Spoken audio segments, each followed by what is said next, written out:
audio? I mean, you got video? Yes.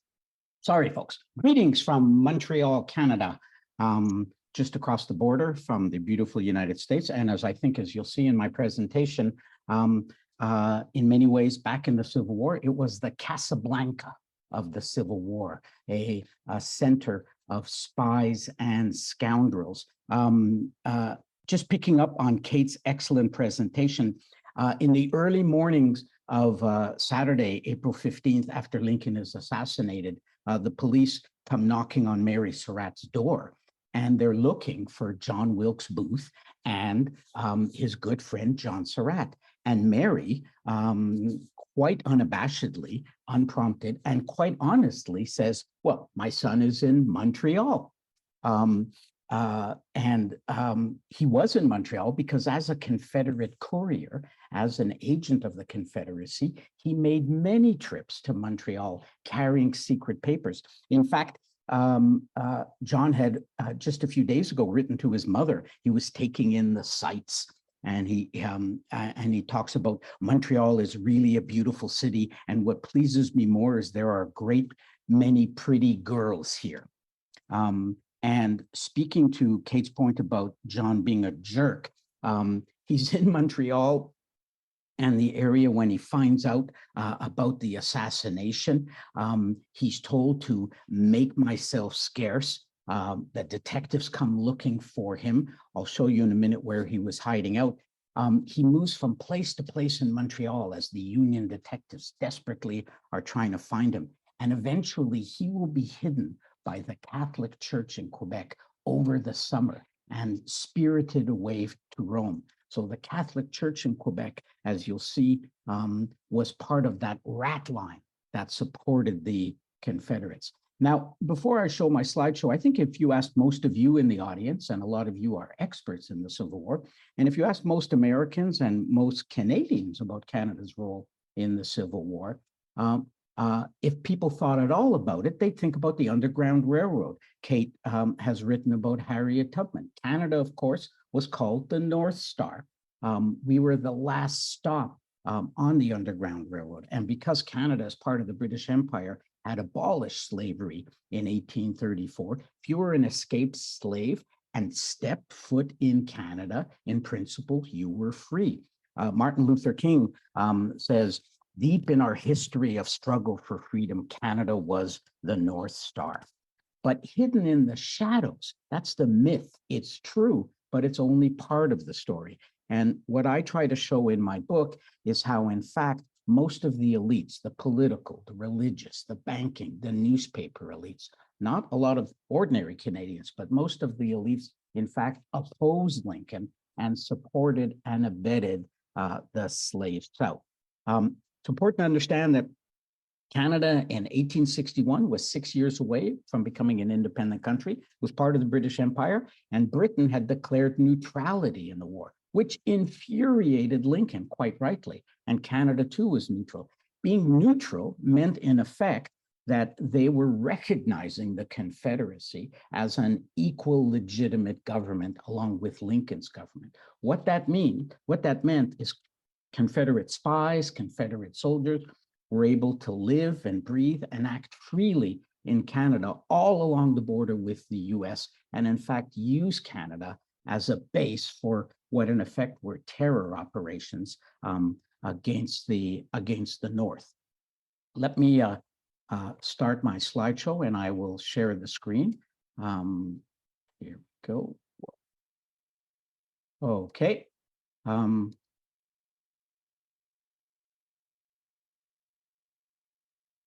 Okay, so in my book, The North Star, I try to examine some of the themes that I'll briefly look at today, and I will absolutely make sure that there is time for questions. Now, this is the map during the Civil War, and as you can see, Canada at the time was called Canada East, Canada West.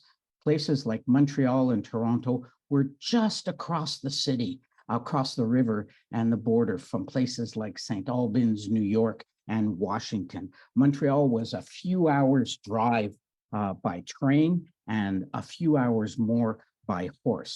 So it was natural that John Surratt and so many other Confederates would move from the South, sometimes through the northern states, or they would take secret steamers to Halifax and then make it to the rest of Canada. What are some examples of how Canada and Canadian elites supported the South? Well, John A. Macdonald was our first prime minister in 1867. In effect, if you want, Canada's George Washington. Here's what he said in 1864, talking about the gallant defense being made by the Southern Republic. He said, at this moment, they have not much more than 4 million men, yet what a brave fight they have had. And think about this. This is 1864, when it was clear 3 years into the war that this was a war over slavery and freedom and equality. D'Arcy McGee, one of our fathers of Confederation, would welcome Clement Vallandigham, who was a notorious Copperhead, a supporter of appeasement with the South and a strong political enemy of Lincoln. And Clement actually comes to Canada when Lincoln deports him to the South, and he runs for Ohio governor as he's living in Canada, thanks to the support of Canadian politicians. This man was Canada's third prime minister, John Abbott. He was the dean of McGill's Law School. That's like being the dean of the Harvard Law School. And he made his fame, and to some degree his fortune, defending the St. Albans Raiders. I'll talk about them shortly. Basically, a group of marauders who launched the most northerly attack by Confederates against a Union town. And he succeeded in defending them. The church was very heavily involved in supporting the South. This is Archbishop Thomas Connolly from Halifax. He wrote a gushing letter supporting the Confederacy. He met with top spies, and he urged, he wrote a letter to churches across the country, urging them to support the Southern cause. And here we go again, the jerk son of Mary Surratt, John Surratt. John, as I explained, is in Montreal when the assassination takes place. He's directed by Edwin Lee, who was then heading the Confederate Secret Service in Canada for the Confederacy. And they have to hide him because Louis Weichmann and Union detectives are looking for him in Montreal. So thanks to the Catholic Church, John Surratt will hide out in the little town of Saint-Liboire. And it is there, by the way, to speak to Kate's point, he gets news of his mother's trial.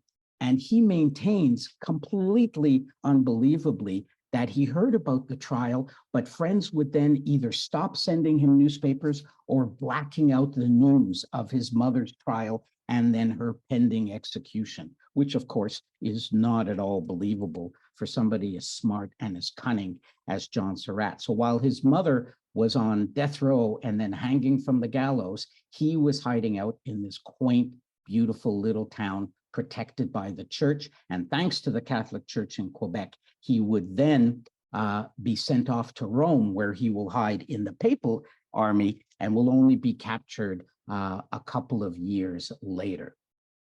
Newspapers. The Montreal Gazette, the leading English paper in Quebec, and most of the other newspapers did not support Lincoln. In fact, they were strong attackers of Lincoln and supporters of the Confederacy. The Montreal Gazette, when Lincoln gets assassinated, they found a way to focus their sympathy on the South. They said that, oh, this is going to be bad news. They called it a great loss, which the South sustains in his death. And they warned of the calamity which his assassination would cause the Southern states. The other newspapers, like the London Examiner, literally said, it must be remembered, this is a quote, it must be remembered that as atrocious as was Booth's deed, his sic semper tyrannis was literally justified by the facts. The man he killed had murdered the Constitution of the United States. So, and the Toronto Leader, the leading paper in Toronto, said it should not be forgotten that for all such deeds, there is some cost. So think of what you're reading, right? Most papers in Canada not only supported the Confederacy and the South during the war, but after Lincoln's assassination, don't blame Booth, they blame Lincoln, basically arguing that he had it coming. So we have the political leaders, the church leaders, and what about the financial elite? Well, this man, Henry Starnes, was the mayor of Montreal twice before the Civil War, and then became a mayor after, but he also headed one of the prominent banks. It was called the Ontario Bank in Montreal, which the conspiracy trials showed quite clearly, in effect, became a money laundering operation for the Confederates. Jacob Thompson was the head of the Secret Service sent by his good friend, Jefferson Davis, to Montreal. This is part of his bank accounts at the Ontario Bank. And we find out later that the total amount of money the Ontario Bank held for the Confederates was about $650,000, which is the equivalent of $12 million. And the Ontario Bank knew openly who they were dealing with. They knew that Thompson represented the Confederacy. And let me read you a couple of excerpts from the conspiracy trial. So the chief teller is asked, did you know who Thompson was and that he was representing the Confederates? And the chief teller says, oh, yes, I knew him well. And then he talks about how Thompson brought us several times United States notes, greenbacks as they're commonly called. In large sums, he was asked, yes, sir. Giving two examples of when 15,000 and then 20,000 was deposited. Now, he also admitted that basically they would engage in money laundering because what they would do is they would make the checks payable not to an individual, but just payable to order to anybody anonymously. And they would sometimes erase the name, as he said, as Mr. Thompson's request, and put it out to make the draft negotiable without putting any other name. And then he's asked, the banker is asked at the trials, do you know where the money ended up? And he said, I have no knowledge. We are not acquainted to what use it was put to. And as we'll see, that money would be put to for a whole bunch of terrorist operations. Now, Thompson wasn't the only person doing banking. We'll come to John Booth's visit to Montreal shortly, but he goes to the bank, and during the trial, again, the chief teller is asked, how often did you see John Wilkes Booth in Canada? And the banker says, I could not say. He might have been in the bank a dozen of times, but I remember distinctly seeing him once. And that one time, he takes out what is today we would consider a traveler's check for about $300. And listen to the conversation Booth has. This is in October 1864, just a few months before the assassination. He says, and this is Booth saying, I'm going to run the blockade. And he's worried what would happen to his money. In case I should be captured, can my capturers make use of the exchange? And the banker said, I told him no, not unless he endorsed the bill. The bill was made payable to his order. So Booth, of course, is very happy. And then the banker again is asked, did you know what Booth was going to use it for? And he says, we can never tell. We never ask a man anything about that. And we'll find out later, this banknote was found on Booth's body when he is killed at Garrett's farm 12 days after Lincoln's assassination. Now, to step back a bit, how did all this come about? Well, it's early 1864. We're 3 years into the war, and the tide is slowly beginning to turn against the Confederacy. They're not losing yet, but they're not winning the way they were in 1861 and in 1862. The blockade is working, the stranglehold against the Confederacy. They're losing men, people are starving. And so Jefferson Davis, along with his Secretary of State, Judah Benjamin, will authorize, you could see the date here, April 1864, a sum of $1 million for secret services payable in foreign countries. This was authorized in February, and then we have this memo in April, and that's when Jefferson Davis will call on Jacob Thompson, his good friend, a man who had been in Congress and actually knew Lincoln and knew a lot of the other cabinet ministers, and he sends Jacob Thompson to head the Secret Service in Canada. And that's why everything I showed you before, the support of the politicians, the banks, the church, the newspapers, would have important consequences, because flush with most of this $1 million, Jefferson Davis and Judah Benjamin, who ran the Secret Service, decided that they could open up a new front, that they could attack Lincoln from where he least expected, from the north, from Canada. And it led to some fairly serious problems. Now, Morgan's Raiders, and I'm sure quite a few of them know about Morgan's Raiders. John Hunt Morgan led a kind of guerrilla force based out of Kentucky, and he was very successful. They would have raids that would go farther north than any official Confederate army ever succeeded, all the way up to Ohio and even West Virginia. And he attracted young men who were taken up by his charisma and his daring. And these four men, Bennett Young, John Headley, John Castleman, and Thomas Hines, four of Morgan's Raiders, when John Morgan is eventually captured, and then he escapes and makes it back down to the south, but his star is somewhat fading.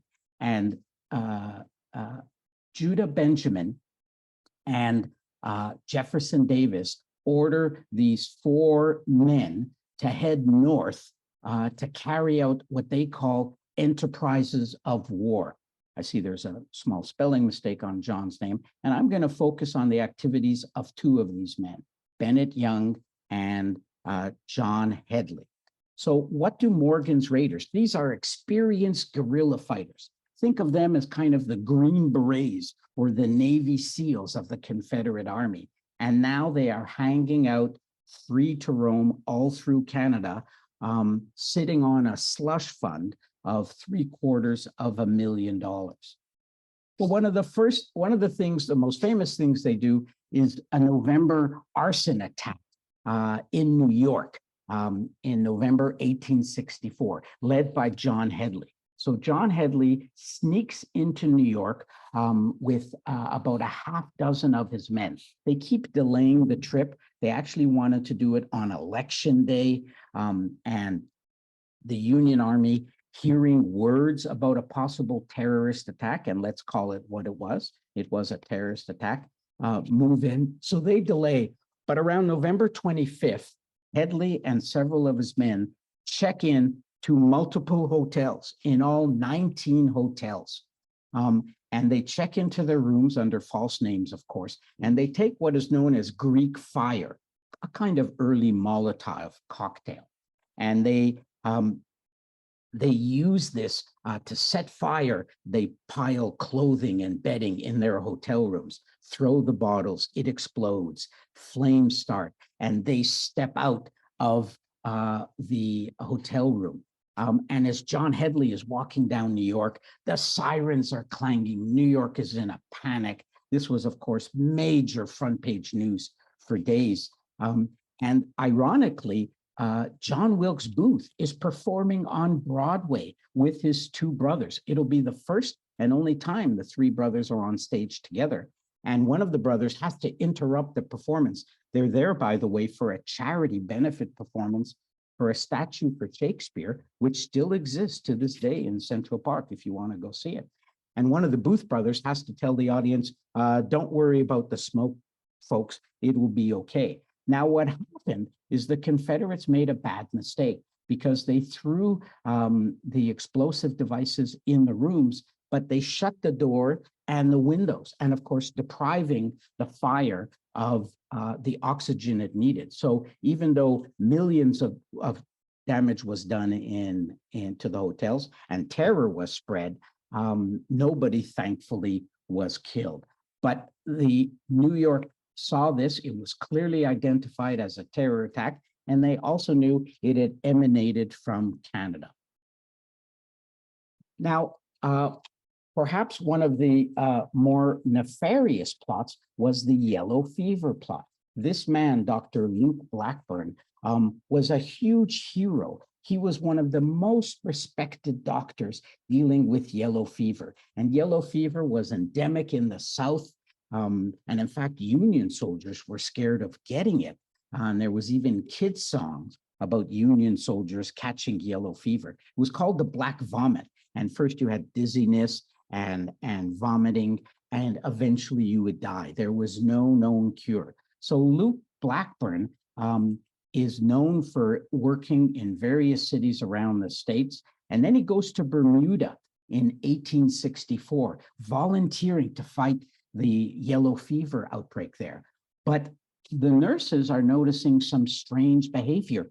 He would take vomit from the patients or their soaked clothes, and he stored it in trunks. He ships 6 of these trunks back to Halifax, where he is based, and he arranges with a conspirator to ship these trunks to the United States, to several cities, because as he says, he wants to kill thousands of people by spreading yellow fever. In fact, one of the cases is supposed to go to the White House. These are fine shirts and clothes. And luckily, his accomplice refuses, he says, to send it to the White House, fearing that it would, in effect, kill Lincoln. Now, this, in effect, was the first form of bioterrorism. What Blackburn didn't know, and nobody knew at the time, it would only be discovered in 1901, is that yellow fever is not spread by clothing or meeting people with yellow fever. It's spread by mosquitoes. But that didn't take away from the fact that the Confederates in Canada launched the first major bioterrorism attack in the Civil War. The most successful attack was by Bennett Young. This was in October 1864. He and about 20 men cross the border, and they choose a town called St. Albans, which was perfect because it was only about 20 miles south of the border. I cross it often every time I'm heading down to Vermont for skiing. It's right across the border. It was a big enough town that it had 3 banks, but small enough that it didn't have a federal garrison. And most of the federal troops, most of the men were away serving in the Union Army. Bennett Young, pictured here when he was older, was such a charmer. They come down as Canadian tourists, and he charms his way into the governor's mansion. He was a divinity student, and he gets a tour of the governor's mansion. The governor's wife is totally taken by him. He also seduces a young woman at the hotel that he's staying. But at 3 p.m. In mid-October, he comes outside and tells the town, he holds up a pistol saying, "I am taking over this town in the name of the Confederacy." And if they didn't think he was serious, they quickly rob 3 banks, steal $250,000, and tragically kill an innocent bystander. It was, as I mentioned earlier, the most successful northerly attack by Confederate forces throughout the Civil War. Now, the St. Albans raid would show everything about Canada as a bastion for Confederate activity in Canada, because the men will be put on trial. They're captured very quickly. This judge, Judge Charles Courceau, will throw out the case on a technicality, and in fact will be investigated for his shoddy judicial reasonings. But he hands over $90,000 of the captured money to this man, our police chief at the time, Guillaume Lamotte. And Guillaume Lamotte says he's keeping it for safekeeping, but he will meet with two top Confederate agents, gives them the money, they store it in the bank. Which bank? You guessed it, the Ontario Bank, run by Henry Starnes, the former and future mayor. And the minute Judge Courceau throws out the case, the Confederates dash over to the bank, in effect, steal the money a second time.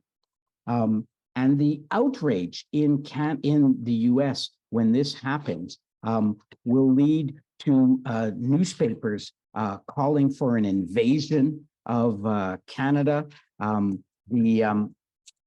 The Chicago Tribune talks about strangling Canada as if we were a small pup. And President Lincoln, in what would become his last State of the Union address, denounces the activities in Canada and imposes passports between our two countries, which of course we still have today. So the St. Albans raid said everything about how the elites in Canada and the justice system and the politicians and the newspapers supported the Confederates. Now, as the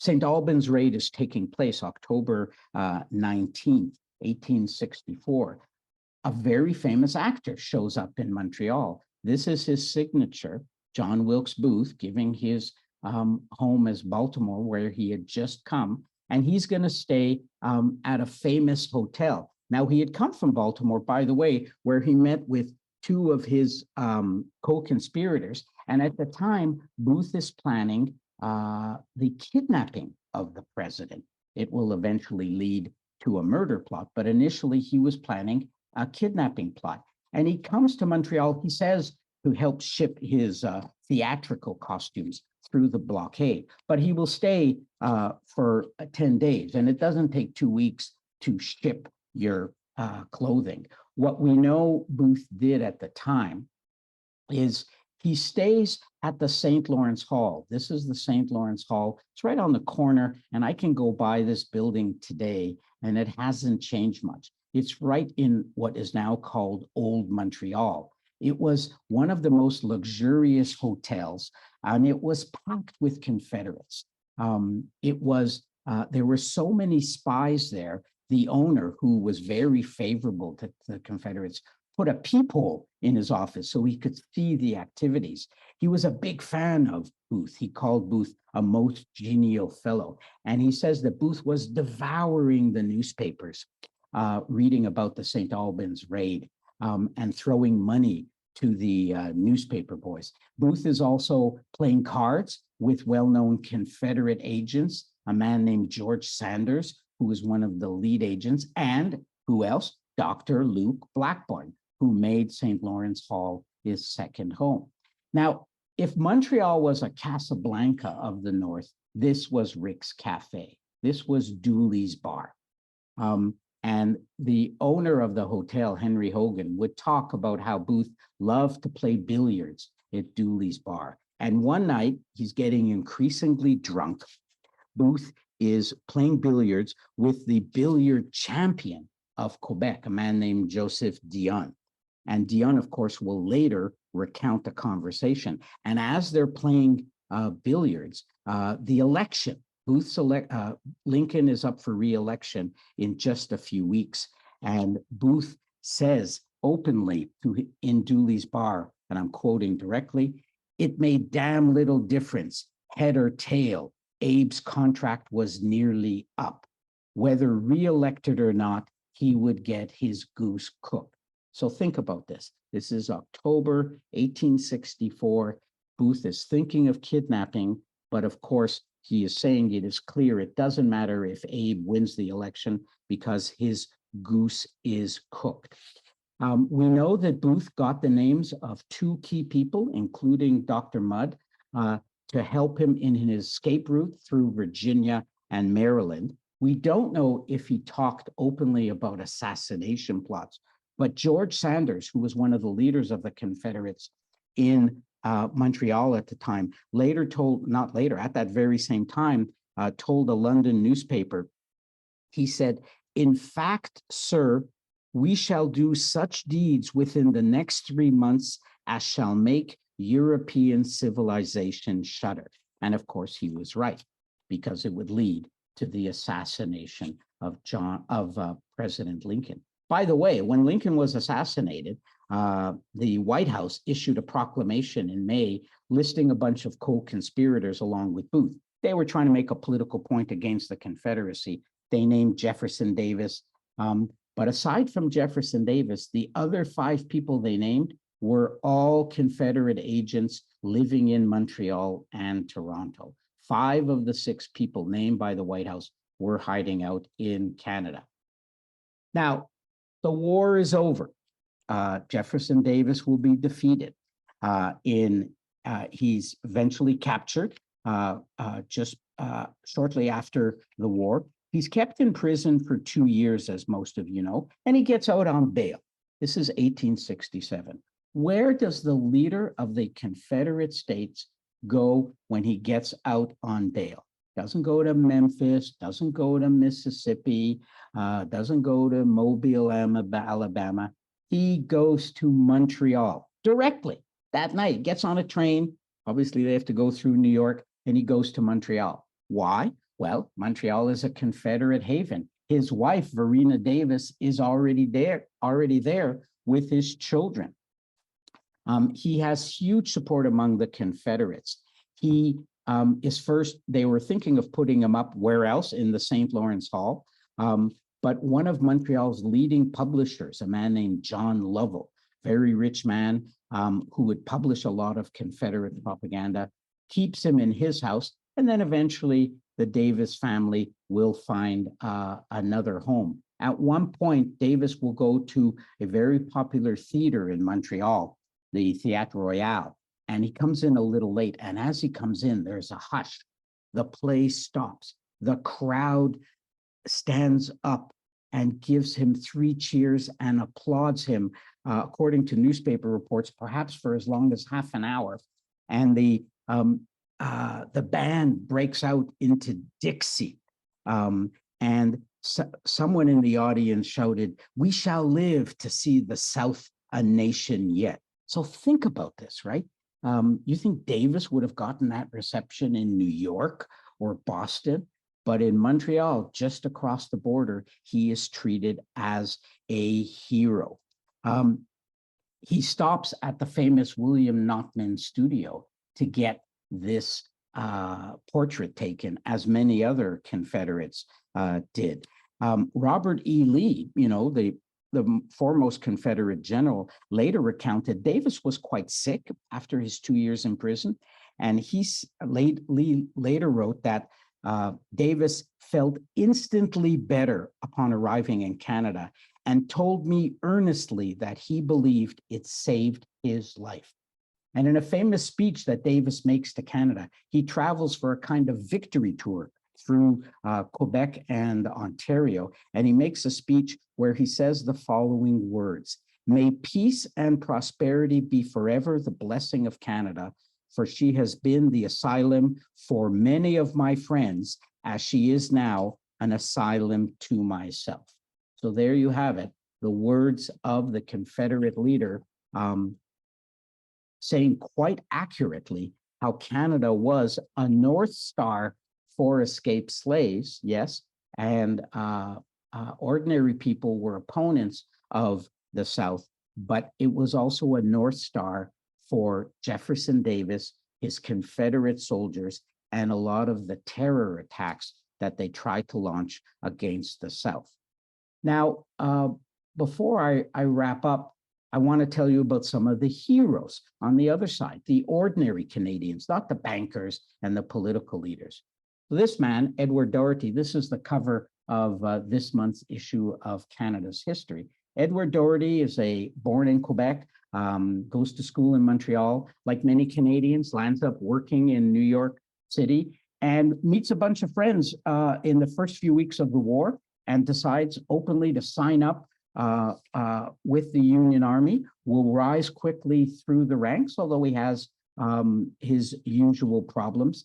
And he's sitting on a park bench in Lafayette Park across from the White House just days after Lincoln's assassination. And he's told to report to an office for a new assignment.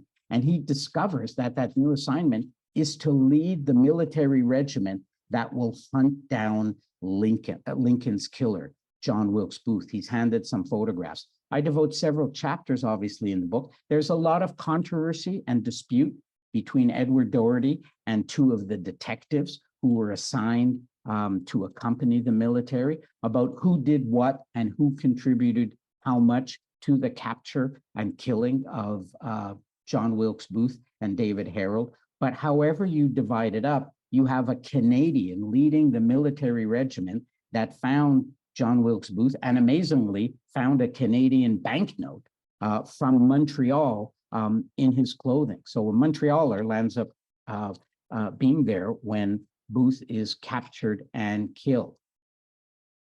These two doctors, Dr. Anderson Abbott and Augusta Alexander. The man on the right is Augusta Alexander. He is a free Black in the States, wants to become a doctor, secretly studies to be a doctor while he's a barber, and applies to various medical schools in the States, but cannot get accepted because of racism. He comes to Canada and becomes Canada's first doctor, graduating from University of Toronto. He mentors the man on the left, Anderson Abbott, who was the son of freed Blacks who came from Alabama, were fearful of the racism in the South, made their way to Canada, send their boy to schools in Canada, including a Black school that was so popular in one of the free Black communities that white parents sent their kids to it as well. Abbott will be Canada's first native-born Black doctor. It's 1864 and 1863, and the Emancipation Proclamation kicks in January. And what few people realize is, of course, the Emancipation Proclamation made historic statements about slavery, but almost hidden at the end of the Emancipation Proclamation was an equally revolutionary idea.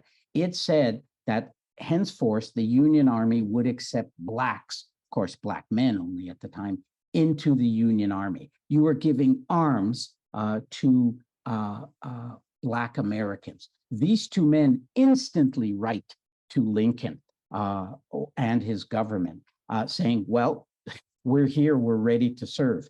Alexander gets accepted first. There's an amazing article in the New York Times I found. He goes down for the interview. He writes to Lincoln, directly to Lincoln, and says openly, you know, based on your declaration, I want to help my race.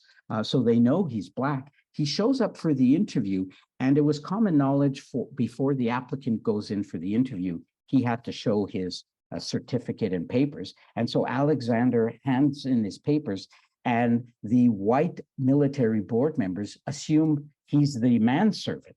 And then when he actually walks in as the doctor, they say, well, we can't accept you as a Black doctor. He's refused. He's furious. The New York Times reports on it. And Lincoln's administration overrules the military board and says, no, hire him. He will run the Freedmen's Hospital in Washington and become the highest ranking officer in the Union Army. Same with Anderson Abbott. He will come down to Washington, join him. They both fight racism and discrimination. I can go into more details if you want in the question period. Augusta Alexander becomes a kind of early Rosa Parks. He gets kicked off a streetcar in Washington and fights against that racism, which will go all the way to the Congress. But what I want to end on is these two brave men have been fighting discrimination. Blacks, of course, are dying at much higher rates than white soldiers, both because of the inadequate equipment and substandard medical care. And in early 1864, they decide they're going to crash a party at the White House. President Lincoln holds levees at the White House. They both walk in smartly dressed in their uniform. And according to Anderson Abbott and later newspaper accounts, Abbott says they walk over to Lincoln. There's kind of a hush. Lincoln takes their hand, and Abbott says that Robert, Lincoln's son, kind of looks a bit aghast. And Lincoln insists this is proper. Same with Mary Lincoln. And the rest of the evening, the men walk around. But Abbott says, you know, even though this is the North, it's all white. And he said, well, I kind of got a sense what they really thought of the Negro question. Monocles are dropping. People are quite shocked. But he's quite proud of what he did. He didn't know that he would have a close tie to Lincoln later, because when Lincoln dies after the assassination, he accompanies Elizabeth Keckley, Mary Lincoln's maidservant, and will be there to try to comfort Elizabeth. And after Lincoln dies, Mary Lincoln will give Anderson Abbott one of President Lincoln's shawls that he used to wear. So that's the reverse, the other side of Canada as a North Star, Canadian heroes like that. I want to end finally on a point that Kate touched on, which was the lost cause. The Civil War, as I point out in the book, is the only war that I know of where the losers got to write history. In every other war, it's the victors who generally write it, but not true for the Civil War. What it meant is the lost cause started right away after the war. Bennett Young, pictured here, this handsome man on the right, who led the St. Albans Raiders. And when he's on trial, he said, yes, Your Honor, I was serving as a soldier. I'm not a bank robber. I was acting under orders from the Confederate government. He gets acquitted. He will then lead one of the leading veteran associations of the Confederates. And in 1914, here he is speaking at the unveiling of the monument to the Confederates, a huge monument at Arlington Cemetery. He's speaking, he's the first speaker, and right next to him is President Woodrow Wilson. Think about that, right? A monument to the Confederate soldiers in a cemetery that is still segregated. And the Blacks don't have equal standing even when they are dead. And Bennett Young will epitomize the lost cause. He will come to Canada, where he's again treated as a hero in 1915. And in his speeches, he will openly say, let bygones be bygones. And it just shows the need for us to remember the truths about the Civil War. Remember I told you about Jefferson Davis coming to Canada and living at John Lovell's house? Well, his house became the Bay, which is kind of like Nordstrom's or Macy's, the biggest department chain in Canada. And in the 1950s, the United Daughters of the Confederacy put up this plaque to Jefferson Davis because this is where he lived. And in fact, seeing this plaque is what inspired me to do the book. I saw this plaque back when I was a history student many, many decades ago. Well, as Confederate statues were coming down across the United States, I was working as a producer in Toronto, and I called my daughter at the CBC. I called my daughter who was working at the CBC in Montreal, and I said, you should check out the plaque, because I think the plaque for Jefferson Davis is still there. Well, sure enough, the CBC and other journalists called the Bay, and that day they took down the plaque to Jefferson Davis. Today's front page, I'm happy to say, of the Montreal Gazette, the main English paper in my hometown, is completely devoted to my book. Front page, the plot against Lincoln, and talks about the dark role Montreal and Canada played in the Civil War. This is the spread inside. So slowly the truth is emerging. I'm ready to take questions. You can find a lot more about the book on my website, and you could, of course, email me anytime with questions. On the website, there's a lot more links to articles and stuff that you could read. So I think we finished in time to take some questions. I'd be glad to answer any questions I can. Great job, Julian. Great presentation. Let me just, I forgot, I wanted to say at the beginning, Bill Benzel is not just our moderator. Bill kindly agreed to be the outside history expert, and he reviewed the manuscript for me very carefully, caught many errors, small and not so small. And of course, I thank him profusely in the book, and I want to thank him here. I also want to thank the Surratt Society. I spent 3 days at the research center, and it was invaluable. So a big shout out to Bill and the Surratt Society. Well, it was absolutely my pleasure, Julian. I was happy to do it. So, question from Scott. As has been discussed, John Surratt Jr. was hiding out within the framework of the Catholic Church from Canada all the way to Italy. Do you think church officials knew who he was and were actively helping him, or did he cover his identity and just work the system in his to his advantage in an attempt to sorry, I lost the question here.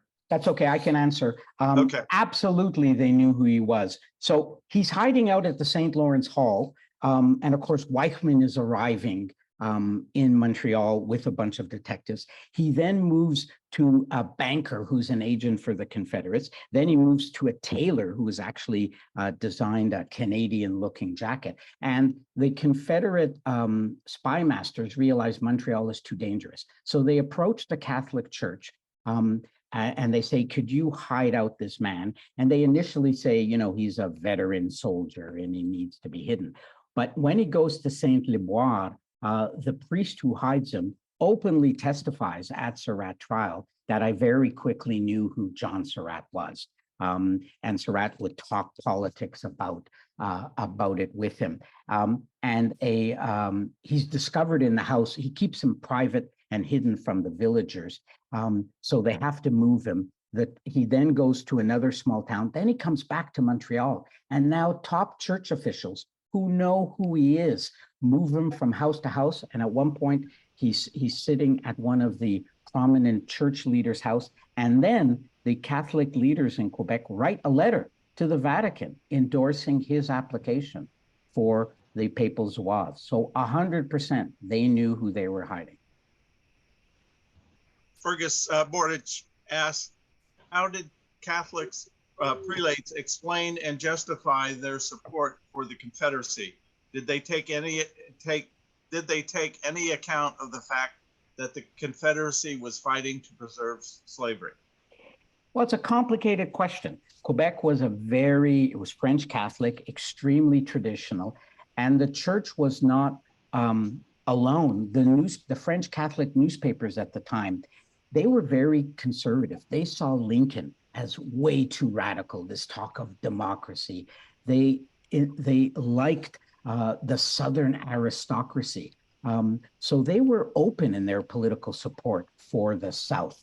They tended to downplay slavery, although they did talk about, the dangers of colored regiments. So there was widespread support among the Catholic elite and the Catholic newspapers. And this was open. They were unapologetic about supporting Davis. They ran huge laudatory biographies of him.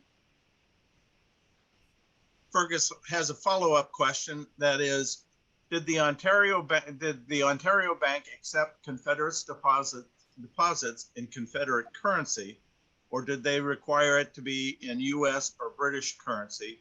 And did the bank suffer any losses when the Confederacy collapsed? It was, as far as we know, U.S. greenbacks. So it would have been northern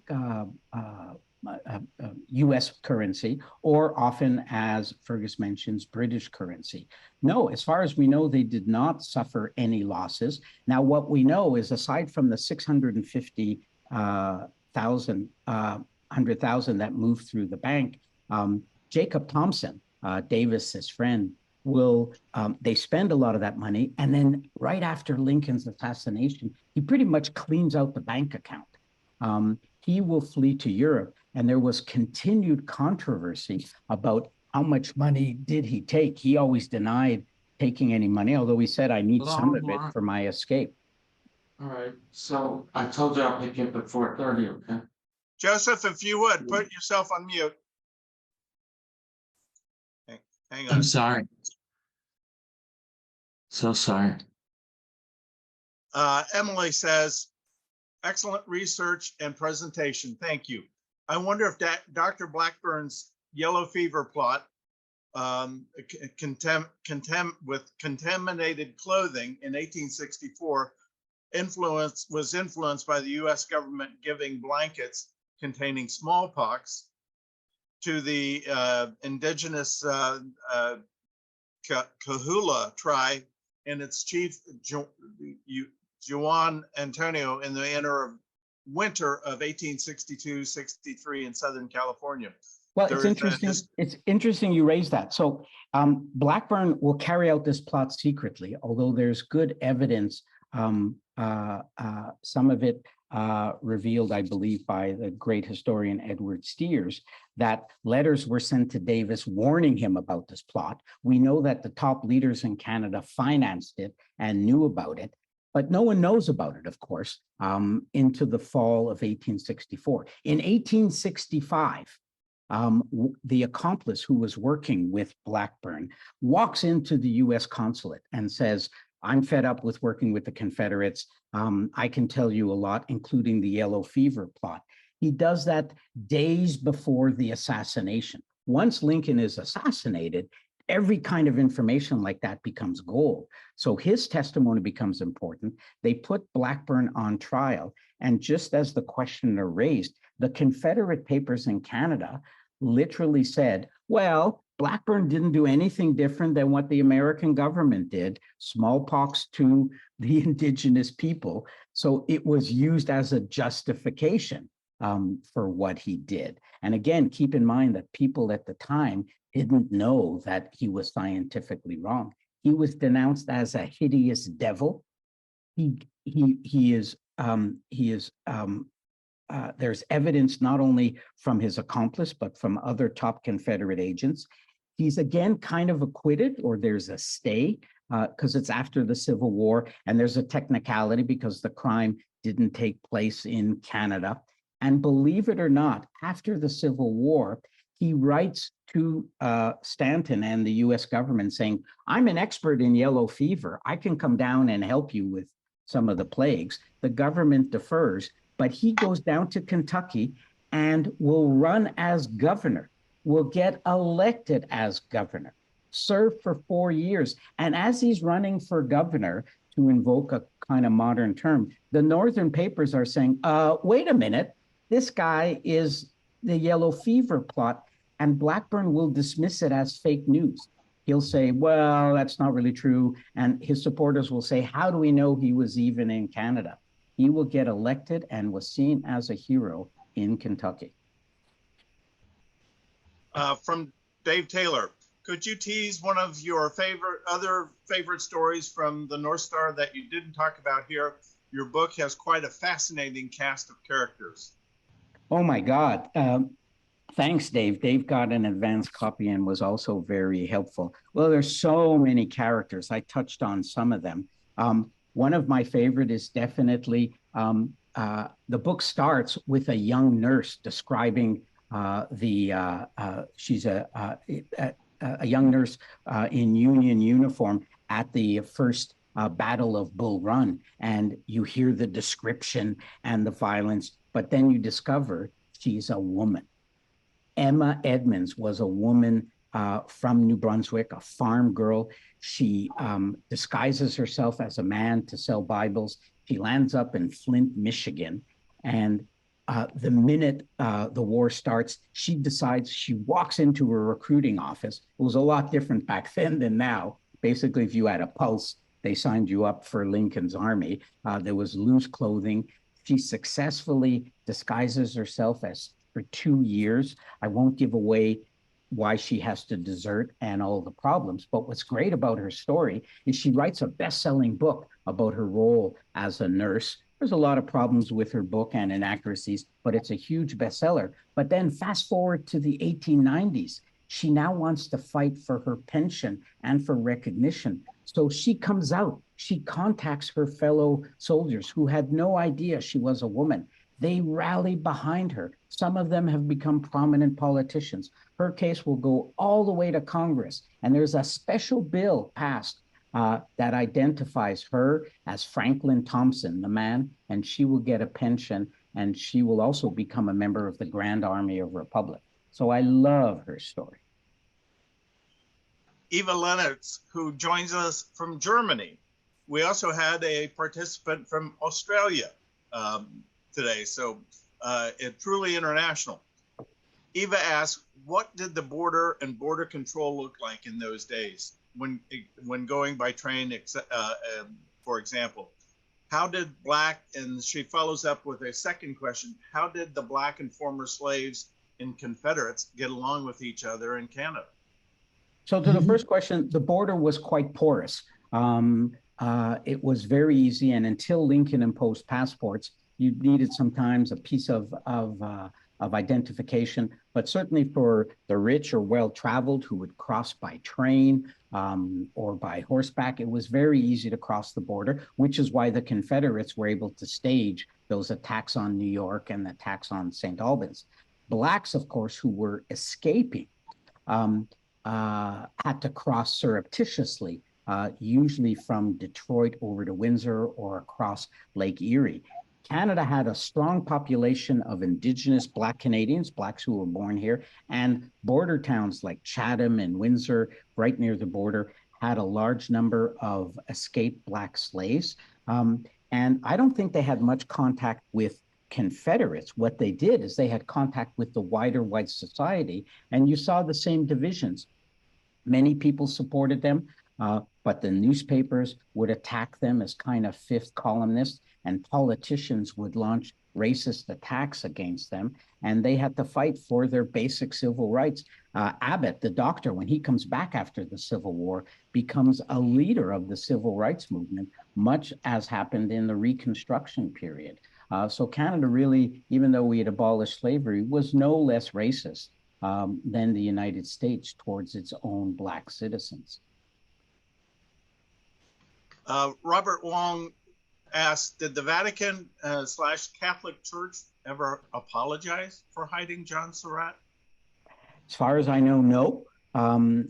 In fact, the priest, and in my book, you could read the transcript of the trial, the priest who's the main hider of John Surratt is cross-examined by the prosecutor.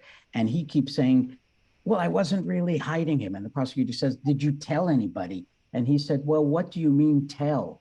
And it goes on and on and on, justifying the fact that he was keeping his secret guest quite secret. No, there has been no formal apology. And it's one of the big issues in Canada. There's been no apology by the newspapers.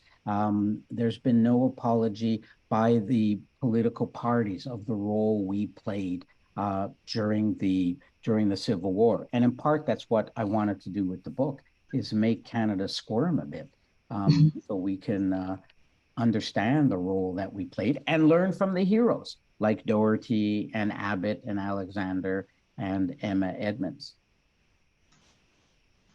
About Ed Doherty, Steve Miller says Doherty was born in Canada, but his family was from Ireland. There is a monument to the family in Sligo Town, Ireland, cemetery that mentioned that Doherty was the brave avenger of Lincoln. Are there any markers or memorials to Doherty in Quebec? There aren't, although I hope that I put them on the front page of the cover of Canada's History magazine might change that. There is an important marker in the Arlington Cemetery. Now, just like Emma Edmonds had to fight for her rights and recognition, right? She's hiding out disguised as a man 40 years after the war. She fights for her pension and recognition, and she becomes a victor. Well, Doherty had a huge battle, and I describe it in the book. Right after the war, of course, there was a battle for the reward for who found Booth and Harold. And Doherty was just a simple soldier. He loses out politically to Lafayette Baker, kind of an early version of a political manager who runs the National Detective Agency and quite a disreputable operative. And he will try to push Doherty away. Doherty is denounced in Congress when they're debating who gets what money. The congressman openly lies, saying that Doherty was hiding under the shed or deserted during the capture of Booth. It was amazing, just open lies. And they try to take away a lot of his reward.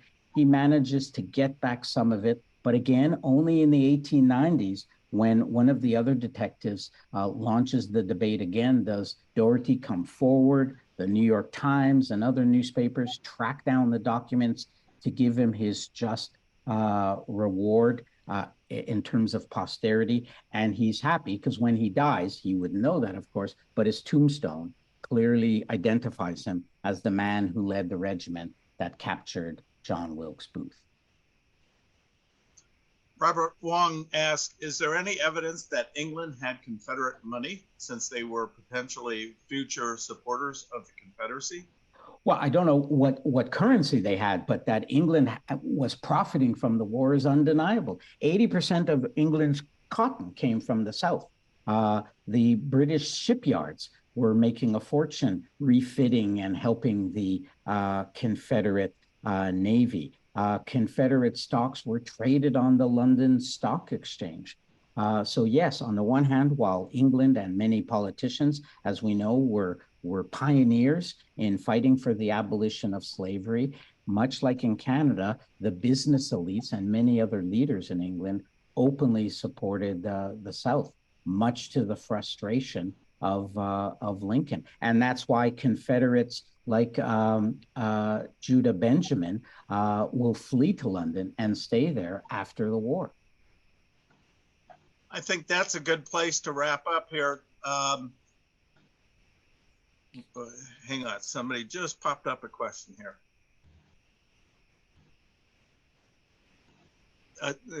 And I think this will be a good question to end on.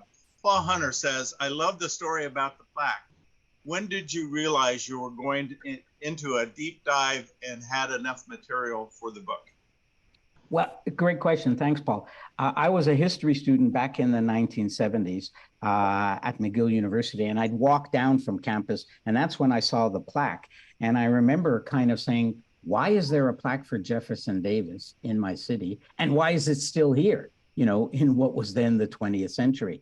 So I put it aside. I knew I wanted to become a journalist. My first book was on the Ku Klux Klan in Canada, which had its own secret history.